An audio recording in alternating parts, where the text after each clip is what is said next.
You learned Red Mix by Digi27 in Chapter 54. Did you know? The large fox looked back at Naruto and slowly shook her head. Naruto just growled dangerously. Don't lie to me. I can turn this place back into a sewer. You know. The QB just scowled at the idea she would lie, manipulate, tell half-truths, evade questions. Yes, lie, no. I'll show you I did not know. It was as much of a surprise for me as it was for you.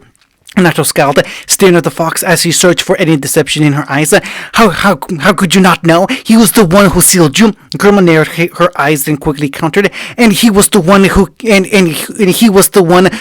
who conceived you. Naruto just fumed as he sat down on the grass, laying back and looking up at the sky before pounding his fist fiercely into the ground like a child having a temper tantrum. But all this time, Kyuubi just sighed as she walked over, slowly sitting behind Naruto and letting him rest his head against her soft body. Kushina, your mother, was my last jerky. Naruto looked around into Kyuubi's eyes but she ignored him, instead staring off into the distance of the fake world they reside in. Her seal was much tighter than yours. I knew barely anything of what went on during my time inside of her. Naruto just turned back around, placing his head back down on Kyuubi's fur. I caught glimpses during her moments of weakness, such as when she was scared or angry, or Naruto looked around but didn't speak when he saw the slight blush on Kurama's face, even through her fur. It was how I came to know her, of Minato, of the Leaf Village. I lived for those brief glimpses of the world outside. Otherwise, I was chained down so securely I couldn't twitch couldn't twitch a hair on my tails. She sighed, unconsciously rubbing a tail against her paw, where a chakra chain had once been embedded. If I had known about her having a child, I would have told you. But by the time I escaped, well, I wasn't of the soundest mind. Naruto didn't pry. The events leading up to her stealing inside of him were always a touching subject. What was she like? Kurama looked around, smiling softly as she saw all the anger had left Naruto. Instead, he just seemed a little empty.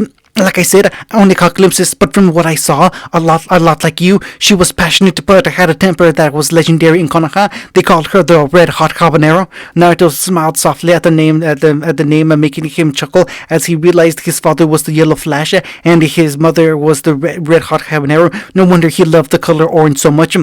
What about the he paused. He paused for a moment as he stared wistfully up the illusionary sky. My father.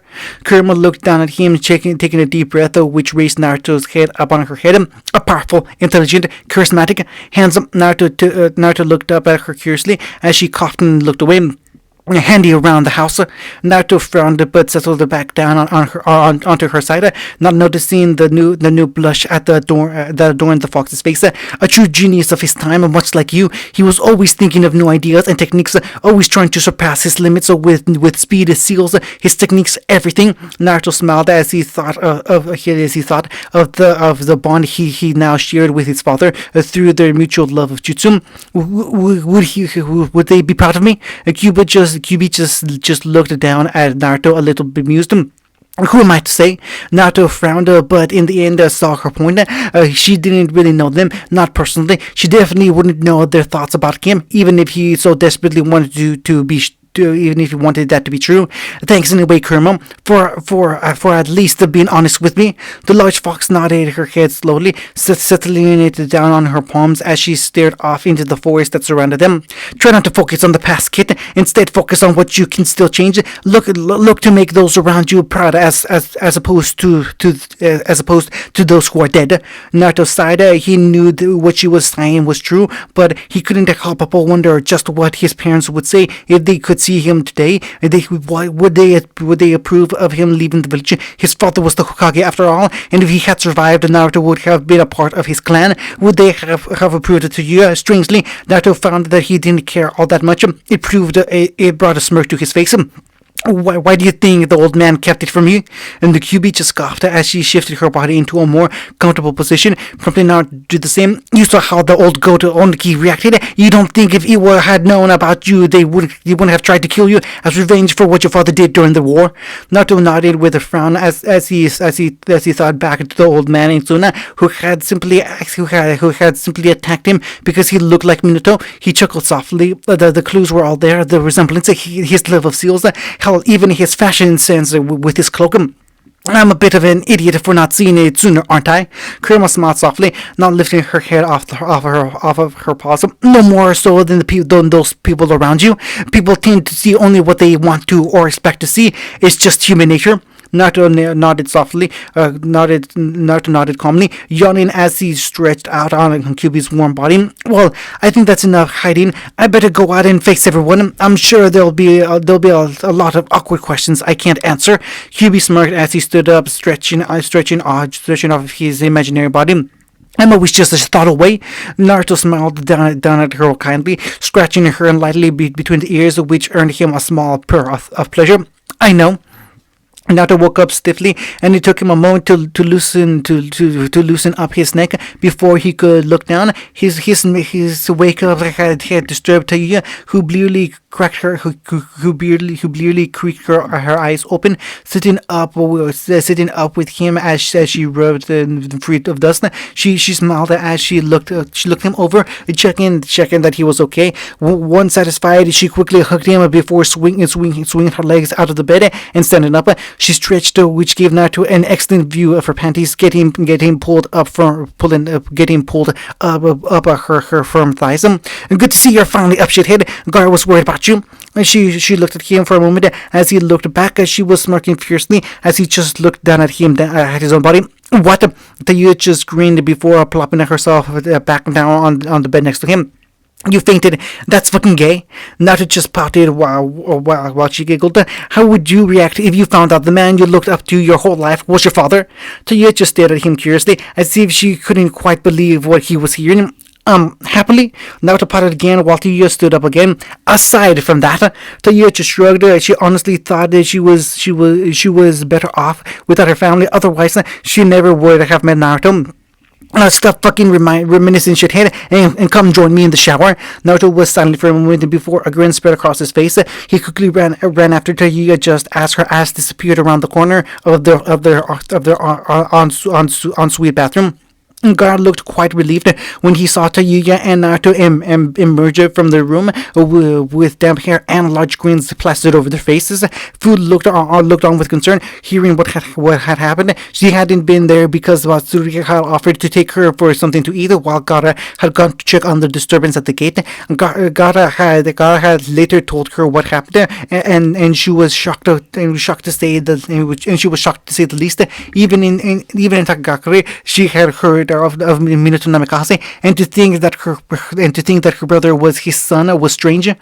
Only son. Naruto nearly found himself bowled over as Fu practically launched herself at him. He swiftly caught her as she wrapped her small arms around him, as he just smiled in amusement. Hey Fu, it's not like I was dead or something. Fu just squeezed him tighter. Even the thought of her big brother dying was too much for her. He was a pillar of strength to her, something constant and unbreakable that she had built her life around. He carefully set her back down before ruffling her hair, knowing that the familiar, yet slightly irritating gesture would remind her that he was still okay.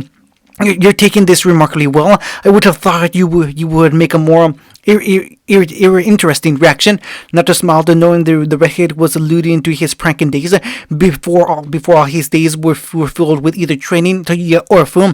Yeah, well, I had some time to think about it. Everyone knew that he was talking about his mindscape, so just left it at that, while Gaara nodded understanding.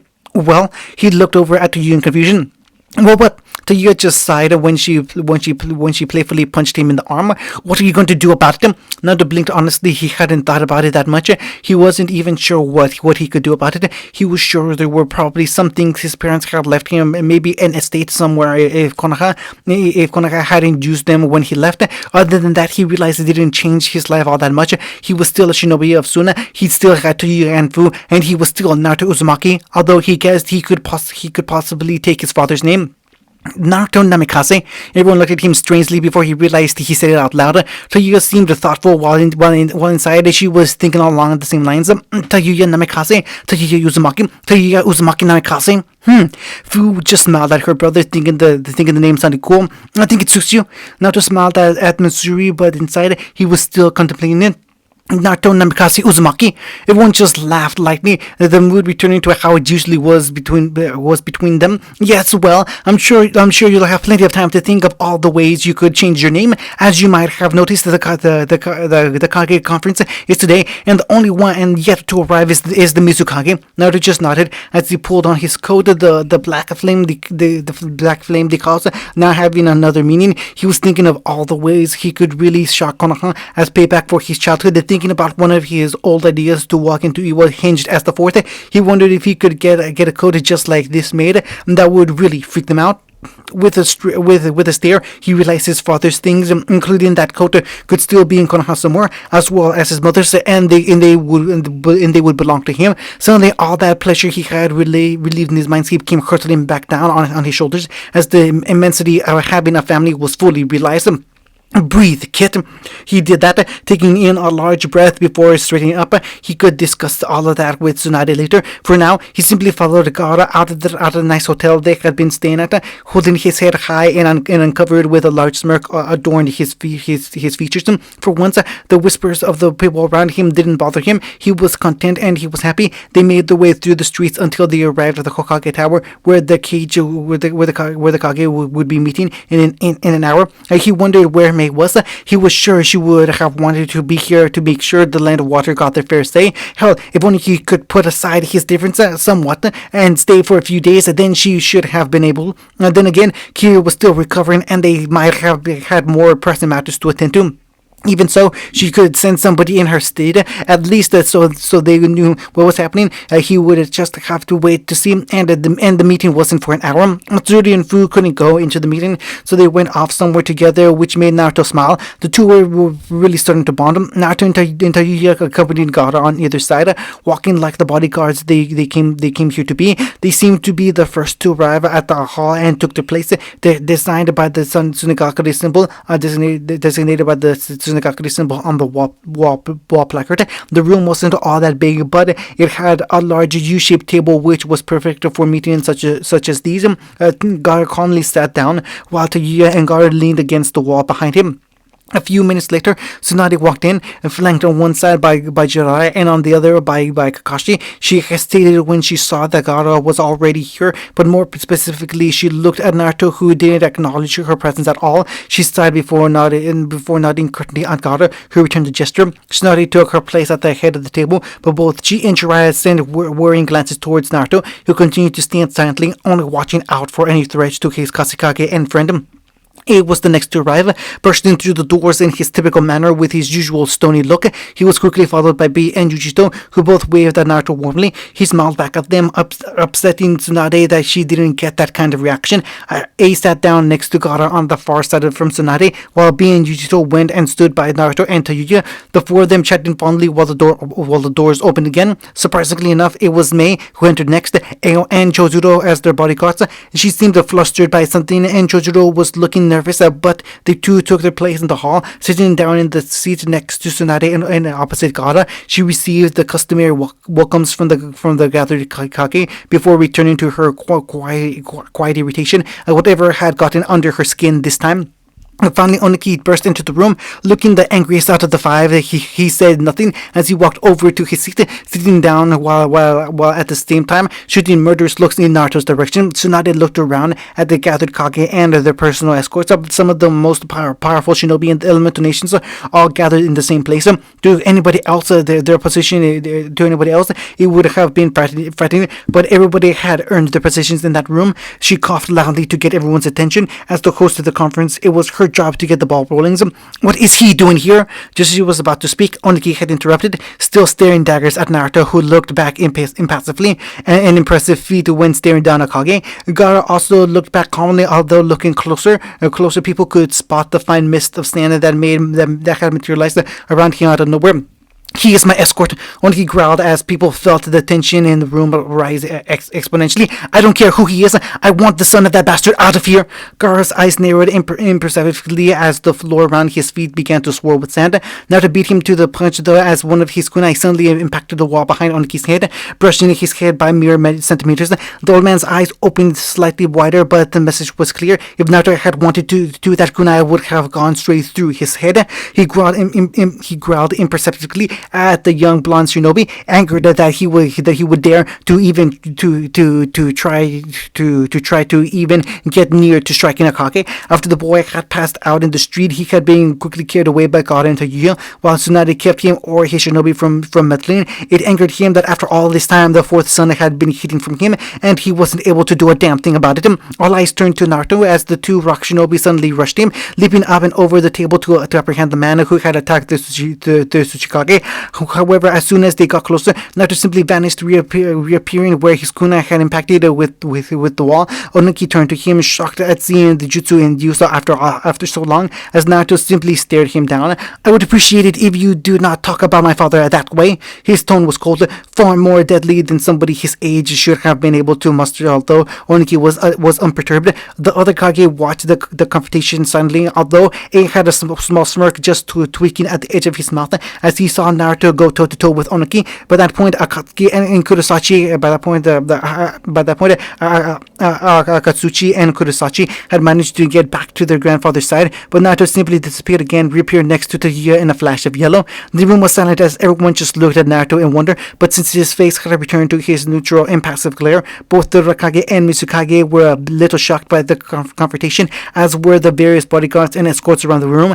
However, Ei had always had his suspicions about Naruto. This simply confirmed them. Likewise, Mei smiled as she realized why Onuki was so upset, and the nagging feeling that she had about Naruto. Tsunade finally cleared everything up as he coughed loudly, drawing all attention to her. Now that this is all of the way, I think we should get down to business. Oniki snarled, but reluctantly sat back down. Gaara to recall his hand, reabsorbing it into his body. Tsunade smiled pleasantly, but inside she was reconsidering if doing this was such a good idea after all. Now then, I believe Kazekage Dono would like to begin. Gaara nodded as the same files that he had given to Tsunade were handed out to each Kage via their escorts. Containing those files is all the information currently known about the Akatsuki, their members, and their various strengths. As you can see, both their spy networks and their monetary base, and they have been dealt a crippling blow with the loss of members Sasori, formerly of Suna, and Kakusu, formerly of Taki. The other Kage nodded absently as they read through the surprisingly detailed report, while Tayuya smirked. And Jirai also had a flick through it, seeing as Tsunade had already read it all.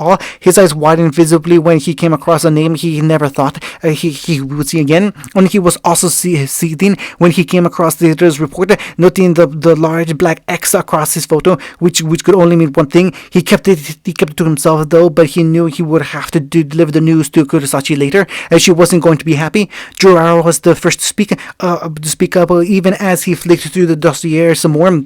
This is an impressive report. How did you get this information? Gaara smirked lightly, and Tayuya smirk increased. Tsunade groaned, knowing that would be the first thing Jirai would note. Tayuya infiltrated the ranks of Akatsuki personally. She was the one to compile all the information before her situation became compromised by the death of Sasori. Jirai narrowed his eyes, looking over to you once over. Wasn't that a little irresponsible to send a Chunin into an organization composed of only S-rank criminals? Gaara just raised his brow at Jiraiya, curious as to the man's intention. What I do with my shinobi is none of your concern. I understand her capabilities, and it was the fact that she appeared to pose no threat to the organization that made her ideal for the mission. That, and I trust that during her tenure as a spy, she would be able to suitably increase her power enough to earn their respect and infiltrate the organization better. She is also one of my most trusted friends. If I did not believe her able to, I would not have done so. Gaara spoke the entire time with the perfectly level voice, making his argument sound incredibly convincing. Yes, well, origins of the information aside, I think it is more pertinent that we discuss what to do with the organization itself. With 4 members currently dealt with, I believe we will not have a better opportunity than we do now. The Kage, despite all their efforts and petty disputes, not in agreement. The organization was becoming too much of a pain. Maybe Toby can help.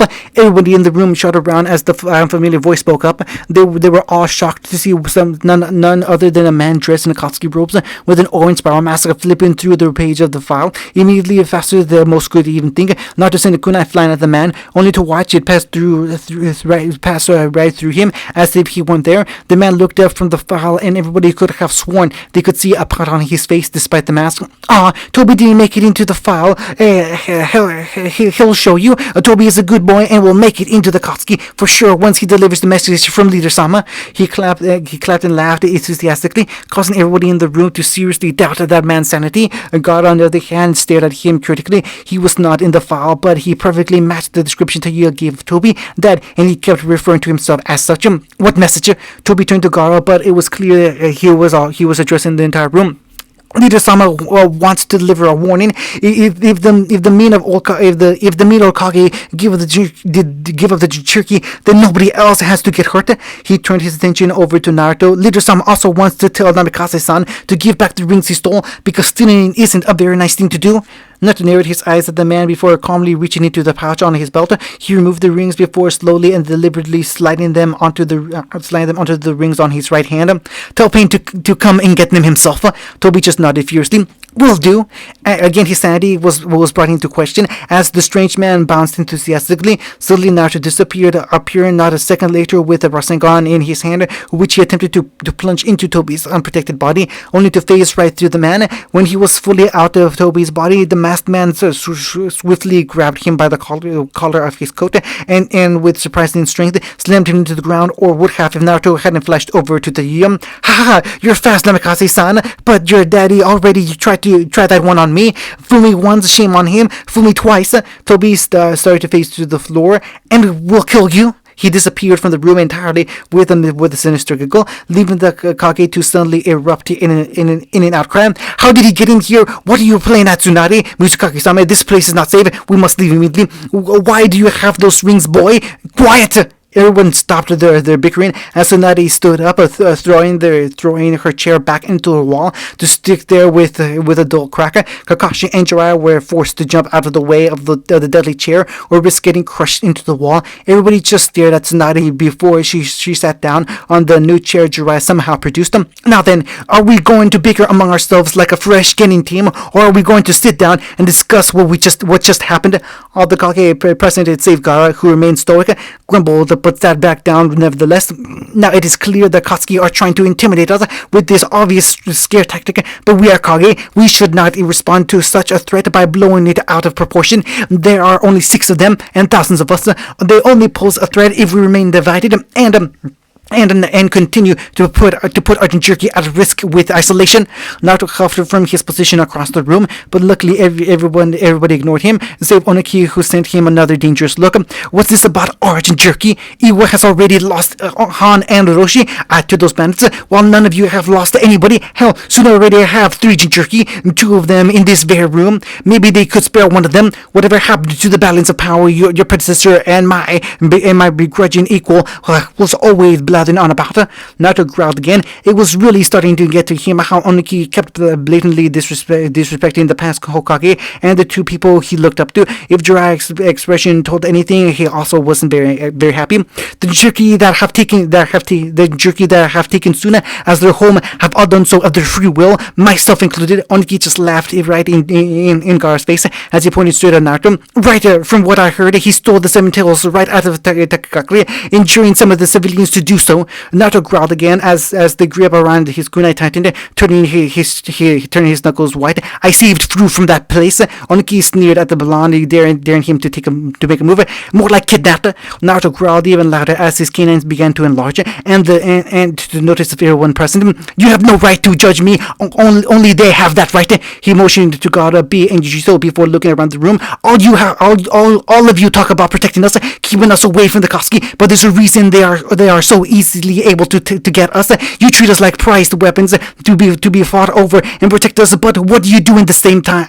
Do in the times of peace? You treat us like demons, letting your people fear or hate us, and treat us like animals. That's the life I took full away from, and that's the life I escaped from in Konoha. His eyes had already shifted to red slits by the time he was finished, and he was being visibly restrained by a wall of sand. Naruto, no! The Jinchuriki have been mistreated for long enough. If you value us so much, then start fucking showing it. He panted heavily before taking a deep breath and controlling himself. When his eyes opened again, they were back to the usual cerulean blue, and his teeth had retracted. The room was shocked in silence. Even Yujito and B were staring at Naruto. Nobody had ever spoken out with such passion about them before. The Biju aren't your weapons to control, and neither are Jinchuriki. We are shinobi, yes, but we are also humans. Naruto huffed loudly before taking his place back against the wall behind Gaara. He had enough of the old man and woman making decisions about the futures of others. The rest of the room was silent again as everybody absorbed what the blonde had said. Even Oniki seemed pensive as he remembered Han. They had been good friends before the hatred of the village drove the kind man out. Naruto wept. Naruto just held up a hand at Tsunade. His eyes narrowed as he looked at anywhere but at her face. Save it. It's not like it matters. If I have to, I'd kill every last member of the Katsuki before they hurt anyone close to me. He wrapped his arm around his chest, clearly indicating the topic was over. After a few moments of awkward silence, the room returned to a somewhat state of calm. As more matters were discussed, Naruto had lost interest long ago. Ultimately, nothing was agreed upon. Their villages had too many differences, both idealistic and history-wise. The Kage filed out the room quietly, Gaara and Tsunade being the last ones left in the room, but before Oniki left, he walked over to Naruto, putting everybody on guard. You speak with the same passion as your father did. With that, the man turned on his heel and walked out of the room, shaking everyone with that abrupt declaration. Naruto blinked in surprise before watching the old man leave the room with a frown, wondering what brought that announcement on. Tsunade also looked like she was about to talk to him, but in the end, she simply sighed and walked out, shaking her head. Naruto finally pushed himself off the wall, walking over to Jiraiya before the Toad Sage could run off to do Kami knows what. Well, Naruto, you certainly spoke with conviction back there. Naruto just narrowed his eyes. Why wasn't I told? His voice held no real hostility, and to be honest, he perfectly understood the reason behind the decision. He just wanted to hear it for himself. Jiraiya seemed to understand that as he took in Naruto's wary expression, placing a hand on the blonde shoulders. Since they thought it best, you didn't know until you were powerful enough to handle the responsibility of both your father and mother's heritage. Both of them had gathered a fair few enemies in their time, and while unfair, many of those enemies would have looked to their only son for revenge. Then you left, and he never had that chance. Not that I believe he would have, even by the Chunin exams, mind you, since they tended to keep things close to his chest. Naruto just nodded entirely. He felt all the anger from earlier wash away, now that he had forgiven them entirely. There's something else I need to talk to you about. Jiraiya just motioned to the door. Let's walk. I'm sure you have many questions about your parents. I don't know if you know this, but I was your father's sensei. Naruto just nodded. He did know that. Alright, let's talk. End of chapter 54.